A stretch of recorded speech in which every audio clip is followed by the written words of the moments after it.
নমস্কার বন্ধুরা, কেমন আছো তোমরা সবাই? আমি আশা করছি তোমরা প্রত্যেকেই ভীষণ ভীষণ ভীষণ ভালো আছো। তো বন্ধুরা, প্রিভিয়াস ভিডিওতেই তোমাদেরকে বলেছি আমরা কিন্তু মানালি চলে এসেছি।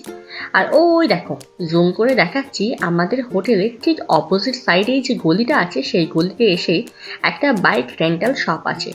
আর এখানে এসেছিলাম আমরা বাইকের খোঁজ নিতে। দোকানটার নাম হচ্ছে আরিয়ানস বাইক। আর এখানে এসে দেখি বাইকের কন্ডিশনগুলো বেশ ভালো, সাথে এরা তোমাদেরকে প্রোভাইড করিয়ে দেবে জ্যাকেট ও হেলমেট। আমাদের নেক্সট ডে মর্নিংয়ের প্ল্যান ছিল সকাল সকাল বাইক রেন্ট করে আমরা বাইক ট্যুরে বেরিয়ে পড়ব, কিন্তু আনফর্চুনেটলি ওই দিন রাতে আমার ভীষণ শরীর খারাপ হয়ে যাওয়ায় আমরা কিন্তু বেরোতে পারিনি। তো তার জন্যই তোমাদের সাথে এই ভিডিওটা শেয়ার করে দিচ্ছি। যদি কখনো কেউ তোমরা মানালিতে যাও তাহলে কিন্তু অবশ্যই অ্যাটলিস্ট বাইক রাইডের এক্সপিরিয়েন্সটা কিন্তু নিতে ভুলবে না। ব্যাপারটা কিন্তু বেশ মজাদার। আমরা করতে পারিনি তো কী হয়েছে, তাই তোমাদের সাথে ব্যাপারটা শেয়ার করলাম।